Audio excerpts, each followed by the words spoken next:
Josué capítulo 3, versículo 1 ao versículo 7, assim nos diz a palavra do Senhor. Levantou-se, pois, Josué de madrugada, e partiram de Sitim, e vieram até o Jordão, ele e todos os filhos de Israel, e pousaram ali antes que passassem.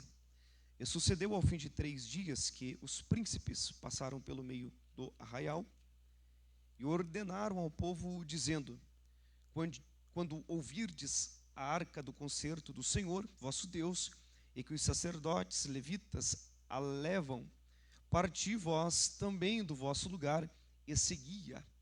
Haja contudo distância entre vós e ela, como da medida de 2.000 côvados, e não vos chegueis a ela, para que saibais o caminho pelo qual haveis de ir, porquanto por este caminho nunca passastes antes.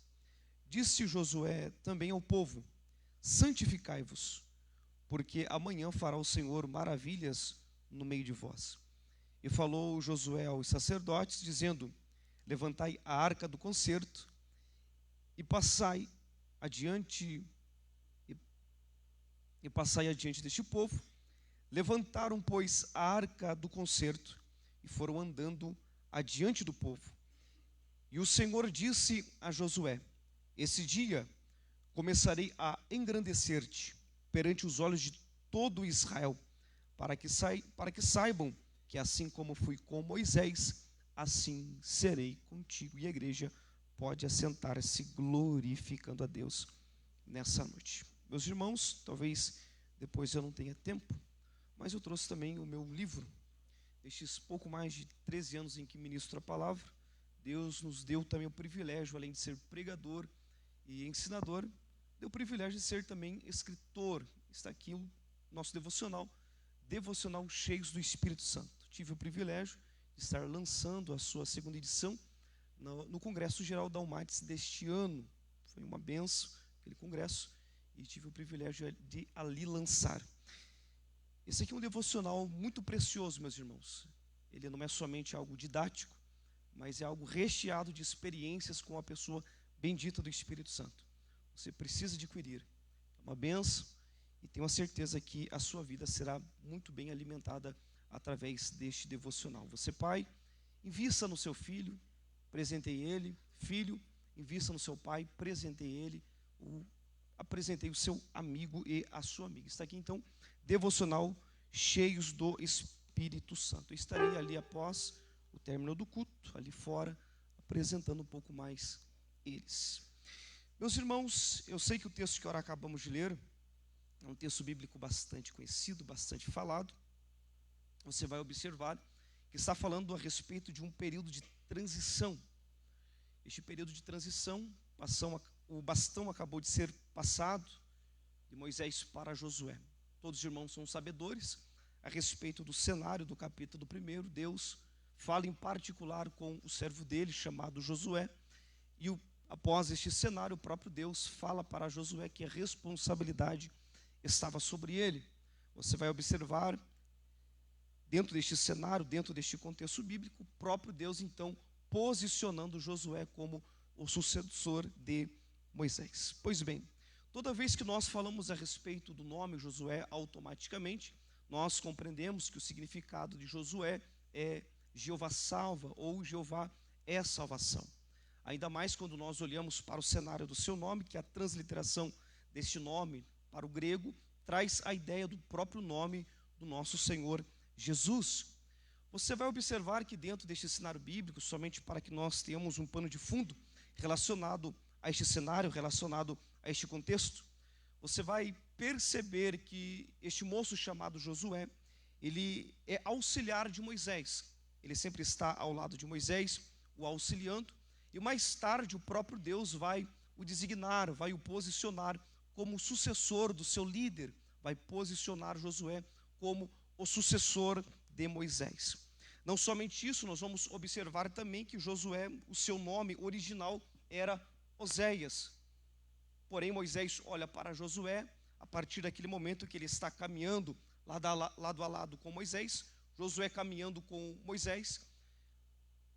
Moisés olha para Josué e diz: não vai se chamar mais Oséias, a partir de hoje o seu nome passará a ser Josué, dando já a entender a respeito de uma mudança, um novo ciclo para a história de Josué, um novo tempo para Josué, porque toda vez que nós, de fato, nos colocamos à disposição para caminharmos com pessoas de Deus, ou caminhar na direção de Deus, Deus vai mudar os nossos direcionamentos, assim como aconteceu com Josué.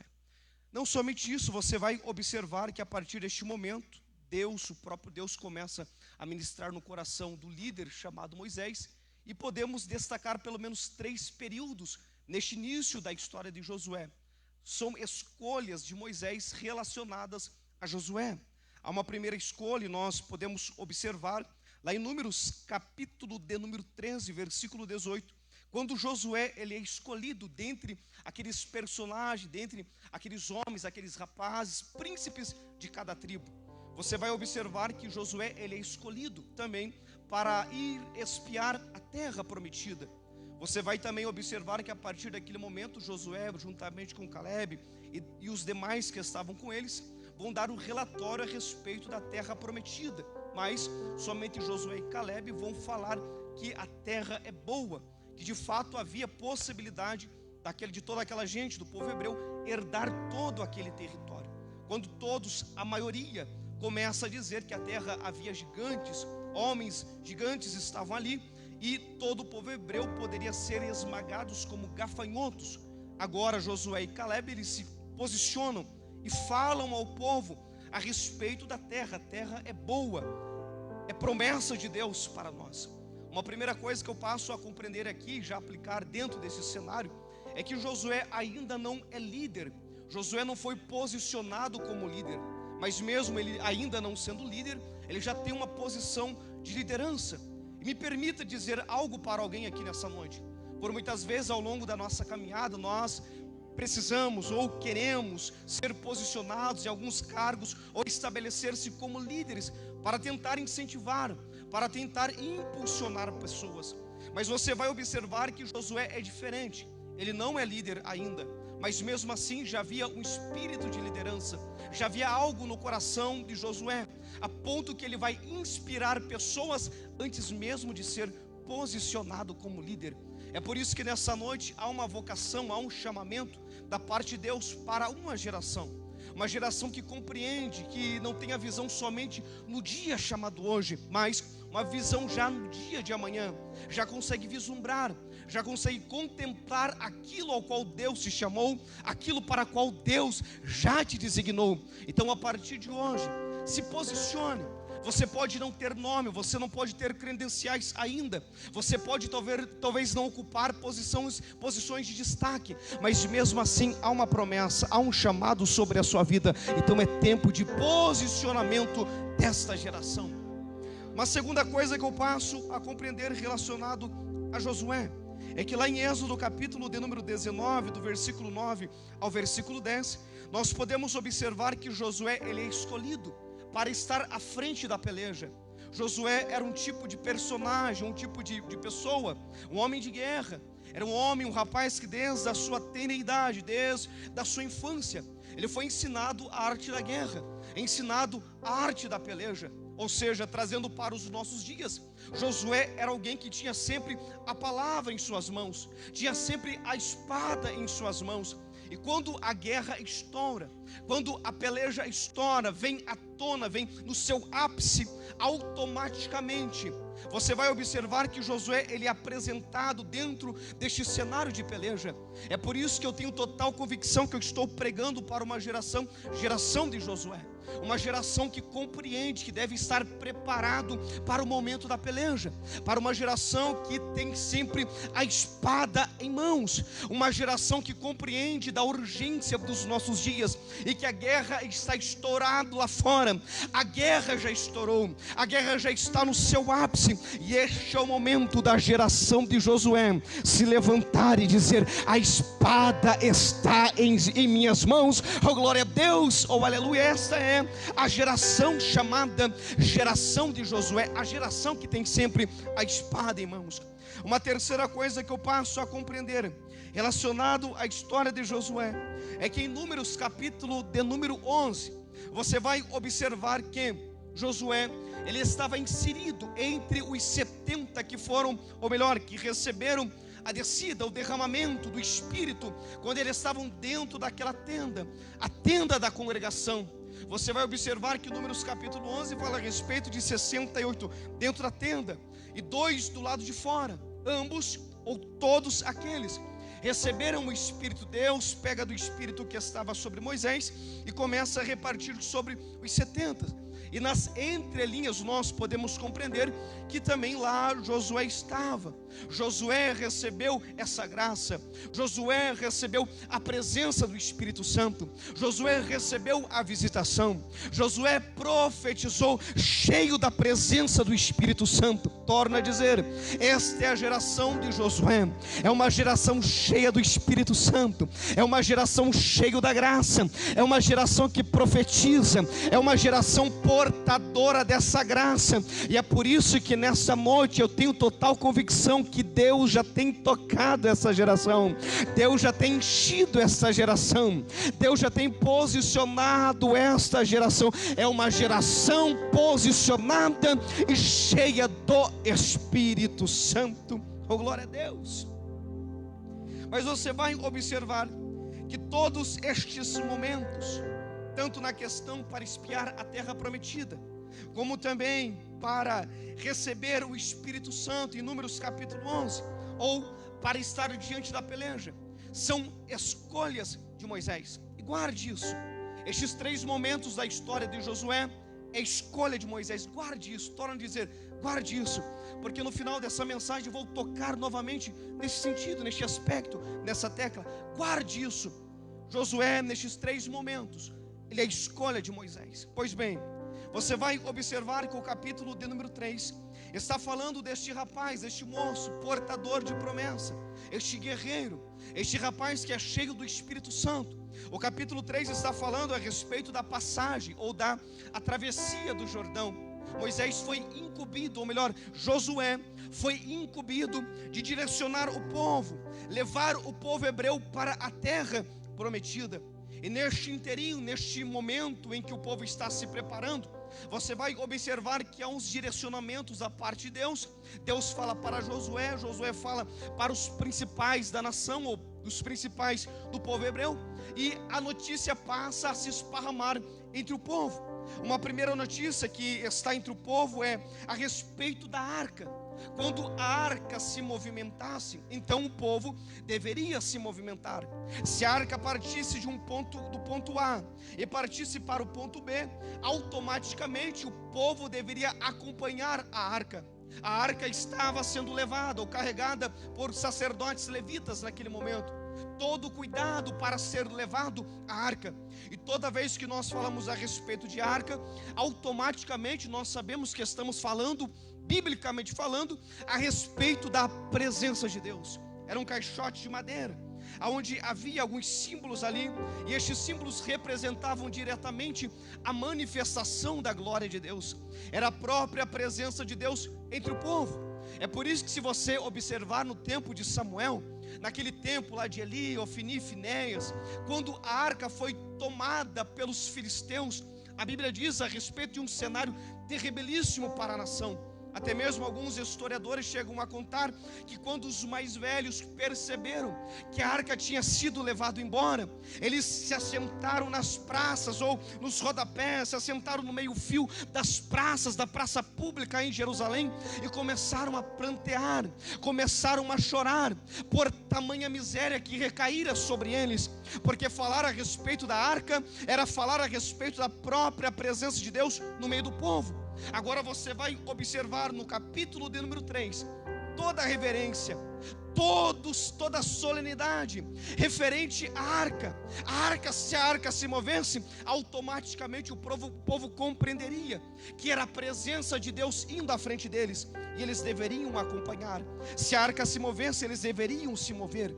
E trazendo para os nossos dias, nos dias de hoje, nós podemos observar que tem muita gente que não está mais preocupado com a arca, não está mais preocupado com a presença, não está mais preocupado com a glória de Deus, quer tomar tomar decisões ao qual Deus não está direcionando, quer caminhar aonde Deus não está o levando, quer ir em direções ao qual a arca não foi, a presença não foi.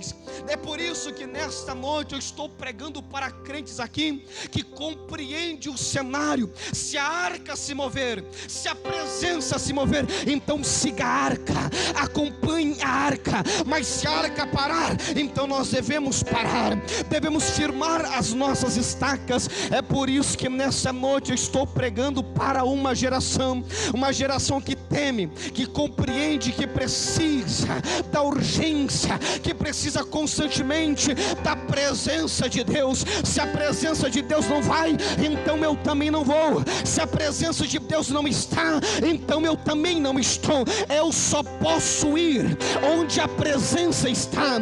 Eu somente posso estar aonde a presença está. E nessa noite Deus está dizendo para alguém aqui: ei, o terreno já foi aplanado, o caminho foi aberto, a arca foi, a arca caminhou, a arca está indo. Nesta noite Deus está dizendo para alguém aqui nessa casa: é tempo de se levantar, é tempo de caminhar, é tempo de se posicionar, porque a presença está indo adiante. Oh, glória a Deus, oh, aleluia.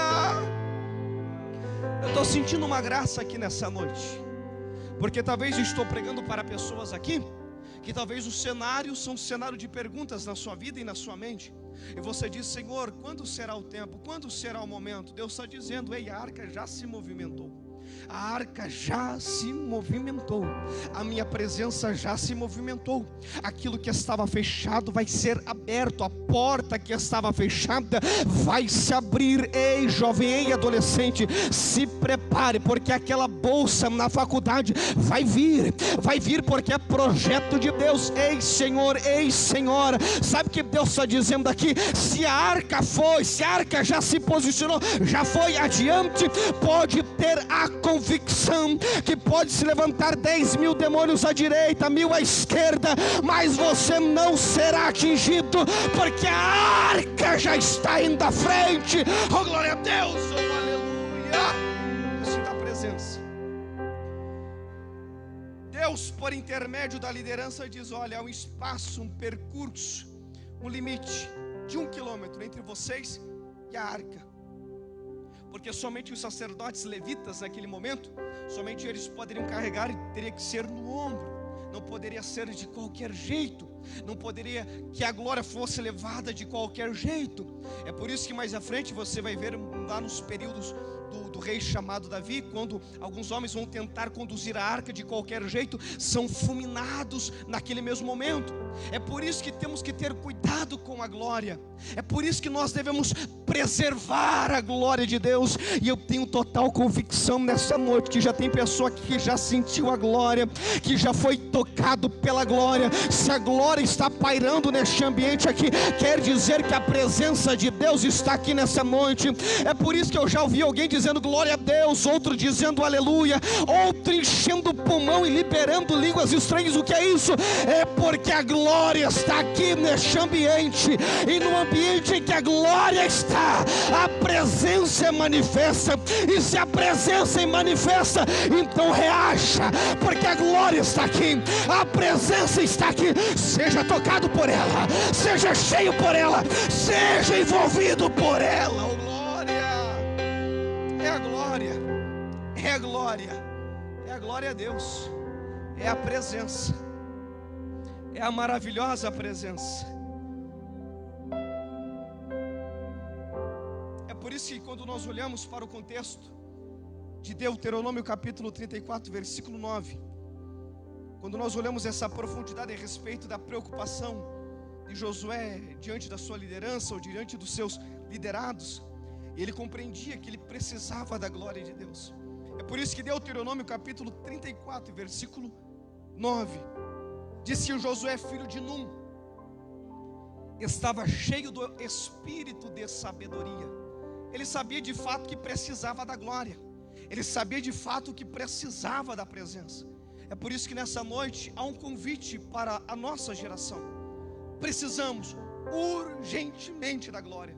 Precisamos urgentemente da presença do Espírito Santo. Precisamos urgentemente mantermos este relacionamento com Deus. Eu estou sentindo a presença dele aqui nessa noite.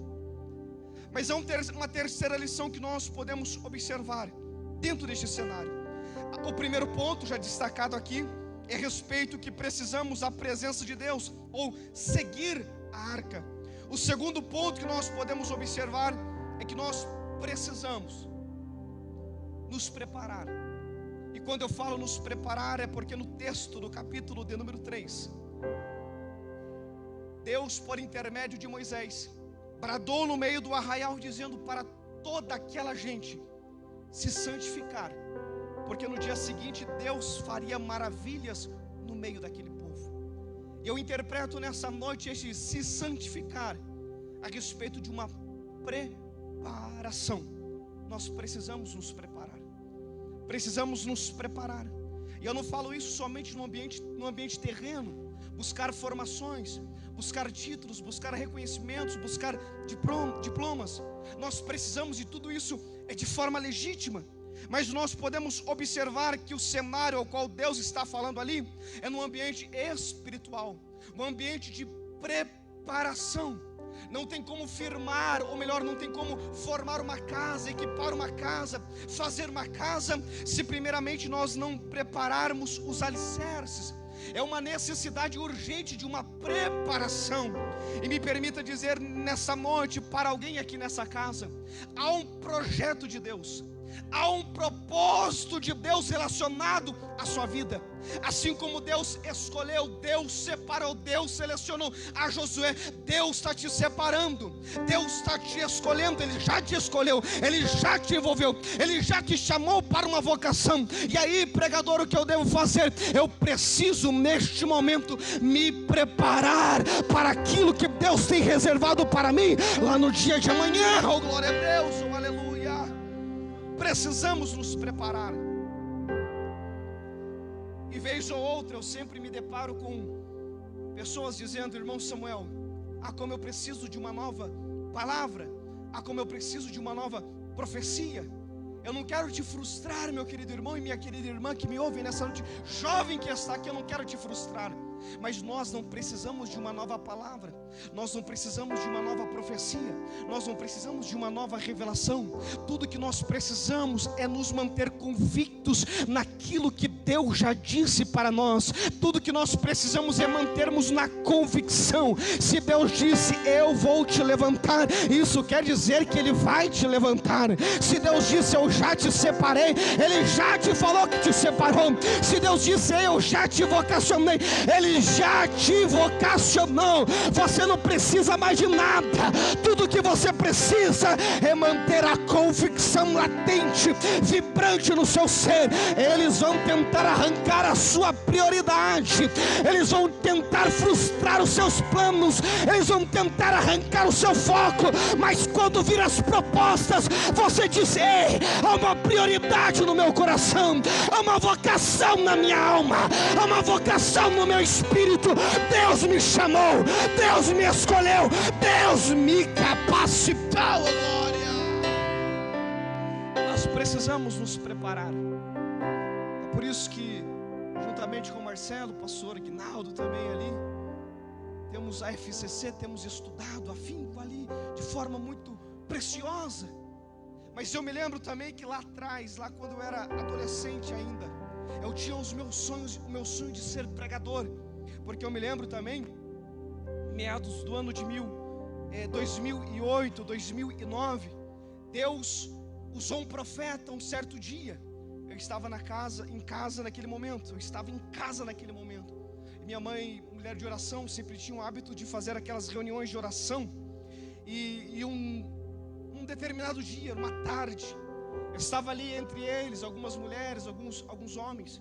E alguém que estava no meio disse para minha mãe: irmã Silvia, eu preciso entregar uma palavra para o teu filho.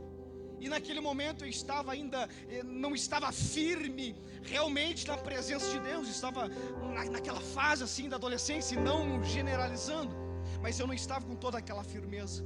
E eu me lembro que eu estava no quarto da minha casa, E a minha mãe olhou para aquele rapaz e disse: Samuel está lá no quarto, você pode entrar, pode entregar a profecia para ele, a palavra para ele.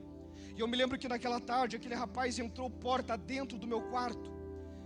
E quando ele entrou, eu escutando os passos dele ali, eu joguei o travesseiro, o cobertor sobre mim. E eu disse no meu espírito naquele dia: eu não quero ouvir nenhuma palavra do que esse rapaz tem para falar para mim.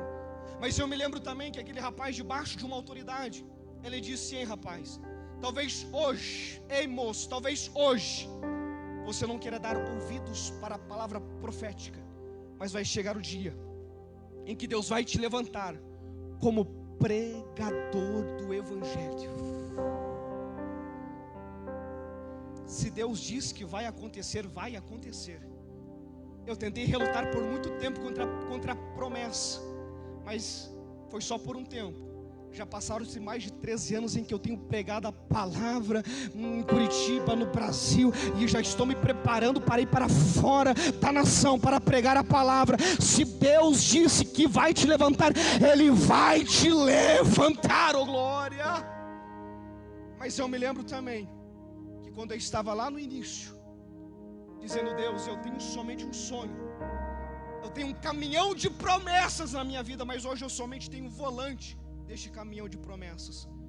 E eu falando com Deus, e Deus dizendo: se prepare, se prepare, se prepare. Eu me lembro, muitas foram as vezes que dentro do meu quarto vestia o paletó, pegava o paletó do meu pai, era um paletó maior do que eu. O problema era o sapato, porque eu uso 39, meu pai usa 38. E eu pegava o sapato do meu pai e meus dedos ficavam todo entroviado, não sei como diz a palavra, mas ficava todo de qualquer jeito dentro do sapato. Mas eu pegava também a Bíblia do meu pai, uma Bíblia gigante de quase 1 metro de comprimento, e colocava debaixo do braço. E eu dentro do quarto da minha casa, quantas foram as vezes que em lágrimas aos pés da cama orava e dizia: Senhor, me levanta como pregador, faça de mim um vaso, um instrumento nas tuas mãos. E quantas foram as vezes, aquele guarda-roupa, não sei mais onde está, mas quantas foram as vezes que eu preguei para o guarda-roupa lá de casa. Eu abria as portas do guarda-roupa, pregava uma mensagem pentecostal e ainda fazia o apelo e falava: quem quer aceitar a Jesus aqui nessa tarde? Ninguém falava, mas eu com o Espírito Santo ali, Deus sabia que eu estava me preparando e qual era a intenção do meu coração. Nesta noite a palavra que eu tenho para esta geração é: se prepare, se prepare, se prepare, se prepare, porque o dia que Deus começar a soprar o teu nome, não vai ter capeta que vai ficar na frente. Quando Deus soprar o teu nome, não vai ter muralha, não vai ter barreira. Deus vai te levantar. Levante a sua mão, porque eu estou sentindo uma graça aqui. Eu preciso profetizar sobre essa geração.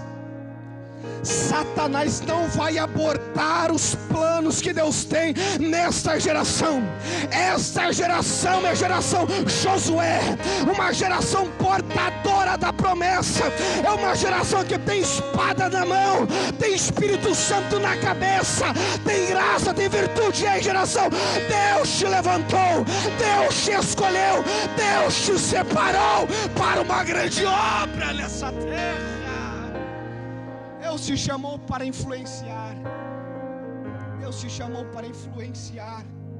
Se prepare, geração.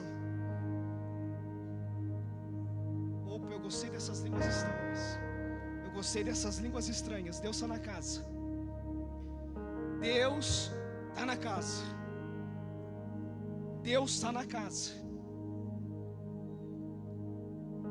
E eu vejo pelos olhos da fé nessa noite a escolha de Deus repousando sobre determinadas pessoas aqui nessa noite. Eu vejo a escolha de Deus indo em sua direção. Deus te escolheu. Deus te escolheu. Deus te escolheu, não ferindo a sua liturgia de culto, mas diga para um ou mais irmãos: Deus te escolheu. Deus te escolheu. Ei, moça, Deus te escolheu. Ei, rapaz, Deus te escolheu. Ei, Senhora, Deus te escolheu. Ele poderia ter escolhido muita gente, mas Ele apontou em ti e disse: ei, eu te escolhi, eu te separei, te farei um instrumento poderoso nessa terra, porque escolhe a minha glória. Deus te escolheu. Eu gosto disso, porque quando nós estamos num ambiente de preparação, num ambiente de capacitação, eu me lembro de Êxodo capítulo 33 e versículo de número 11, quando naquele cenário a Bíblia diz que Josué, o servidor de Moisés, o auxiliar de Moisés, ele não arredava os pés da tenda da congregação. Josué é o tipo de moço, o tipo de jovem, o tipo de geração que não arreda os pés da tenda da congregação. Como assim, pregador? Moisés entrava diariamente dentro daquela tenda, ele saía da tenda, era a tenda do relacionamento com Deus, e constantemente ali estava Josué ao lado de Moisés, junto à tenda. E eu parece, aqui já é linguagem de pregador, naquele cenário, Josué falando consigo mesmo: essa mesma presença que está sobre Moisés, eu também quero para mim. Essa presença que envolveu Moisés, eu também quero para mim. Ei, Josué, vamos fazer outras coisas por aí, vamos passear por aí, vamos peregrinar por aí, vamos brincar por aí, vamos fazer qualquer coisa. Aí Josué falava: não, eu tenho promessa de Deus, os meus pés estão firmados ao lado da tenda da congregação. Eu quero a glória, eu quero a presença, eu quero a virtude, eu quero a unção, a glória. Geração que me ouve nessa noite, eu me lembro quando eu era mais novo ainda. Eu sou muito novo, esse ano eu vou fazer apenas 33. Eu sou muito novo, um bebê ainda no Evangelho. Estou iniciando na pregação, prego há pouco mais de 13 anos, já sou isso, apenas isso. Mas eu me lembro quando eu fazia parte ainda da mocidade da igreja, dos adolescentes da igreja, e eu sempre do meu jeito, acreditando nas promessas de Deus.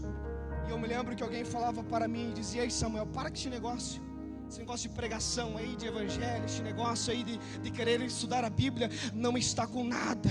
E eu me lembro que num ano eu consegui ler toda a Bíblia num período terrível, em que eu estava trabalhando. Era o período das 2 da tarde às 10 da noite. Eu tinha somente o domingo de manhã para ir à igreja. Eu ia toda a escola dominical. Mas eu me lembro também que naquele ano eu mergulhei de cabeça na palavra. Eu falei: Deus, eu quero aprender. E quando eu ia à noite no culto, quando eu tinha oportunidade de ir ao culto, eu chegava daquele jeito, como pregador. Nunca tinha pregado, nunca tinha subido no altar para pregar, mas eu já falava comigo mesmo: eu serei pregador do Evangelho. Muitos daqueles que começaram comigo pararam, mas eu acreditei na promessa. Eu continuo acreditando na promessa e vou ser arrebatado, ainda dando glória, acreditando na promessa de Deus. Aí não pare, não pare. Os teus amigos dirão para ti: pare desse negócio de Bíblia. Mas você vai dizer: eu tenho promessa, eu sou portador, eu fui escolhido, eu fui separado, eu tenho promessa. Oh, glória. Eu preciso finalizar, tenho 2 minutos. Por 3 momentos eu finalizo aqui agora. Moisés escolheu a Josué para ser espia da terra de Canaã, escolheu Josué para liderar a guerra. Terceira escolha de Moisés a Josué, a escolha para que Josué fosse cheio do Espírito Santo. Mas quando Moisés está prestes a passar o bastão, quando Moisés está prestes a encerrar a sua chamada, encerrar o seu ministério, Moisés não escolhe a Josué. Como assim? É Bíblia, está na Bíblia. Moisés não escolheu Josué para ser seu sucessor.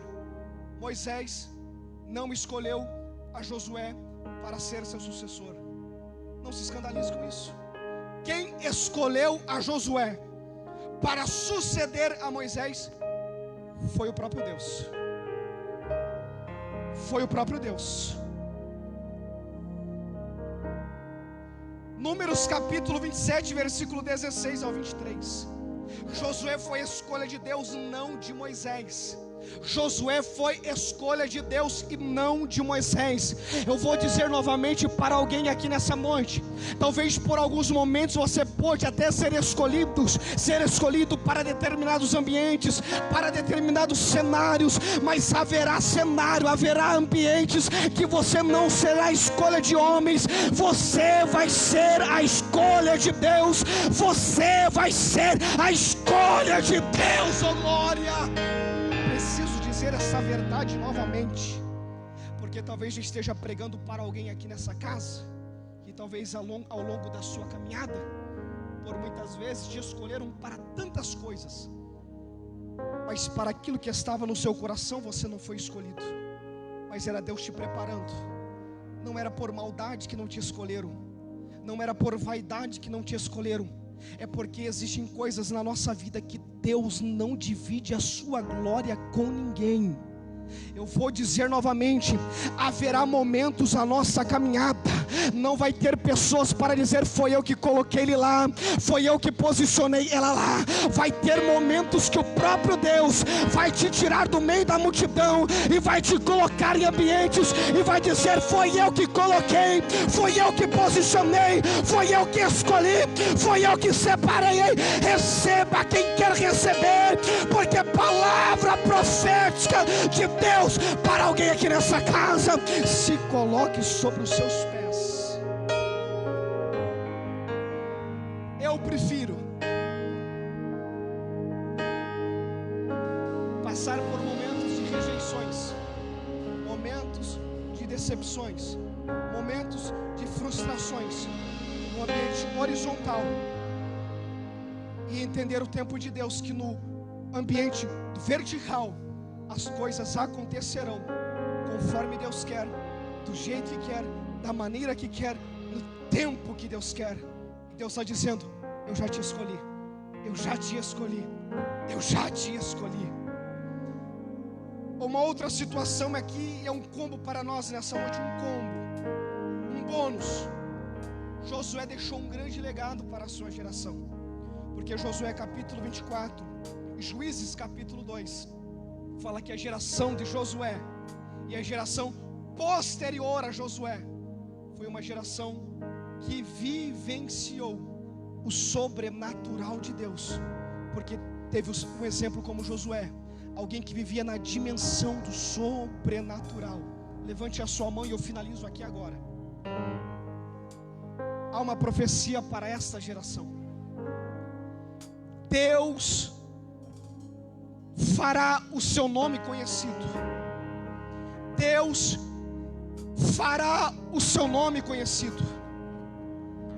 Haverá tempos e haverá momentos que talvez para muitos ou muitos tentam apagar o seu nome, mas o legado em que você vai deixar não deixará como muitos deixam, como algo que passa, como a areia da praia é apagada pela água.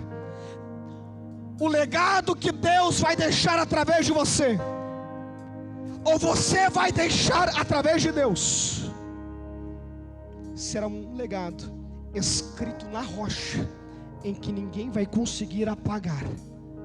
A sua geração experimentará Deus, conhecerá o sobrenatural de Deus, e até mesmo a sua geração posterior conhecerá Deus, por causa do sobrenatural que você vive, por causa do seu relacionamento. Se prepare, porque aqueles seus amigos lá da escola, lá da faculdade, conhecerão a Deus, a sua família conhecerá a Deus, os seus amigos do trabalho conhecerão a Deus. Você vai deixar um legado para essa e para a próxima geração.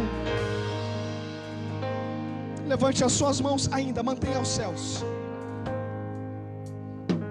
Espírito Santo de Deus, eu preguei a tua palavra nem a mais e nem a menos. As horas já nos convidam a parar, Senhor. Mas eu preguei a respeito de uma geração que foi escolhida por Ti, foi separada por Ti. E eu te peço tão somente, Espírito Santo de Deus, dê sinais para essa geração, para que essa geração compreenda o Teu poder, Senhor Deus. Que não viva somente de forma teórica, até porque na teoria o vento pode apagar, a água do mar pode apagar, mas Senhor Deus, nos dê experiências, Senhor Deus, nos dê experiências para vivermos no campo do sobrenatural, Senhor Deus, que nós possamos viver como viveu Josué, alguém que compreendia o poder, compreendia a necessidade urgente da presença Tua no meio do povo, uma geração chamada Josué, uma geração que se preparou para viver o Teu sobrenatural no dia de amanhã, uma geração chamada Josué, que não foi escolha de homens, mas escolha Tua, Senhor Deus, confirma, para que o Teu nome, somente o Teu nome, continue sendo glorificado, em nome de Jesus, amém.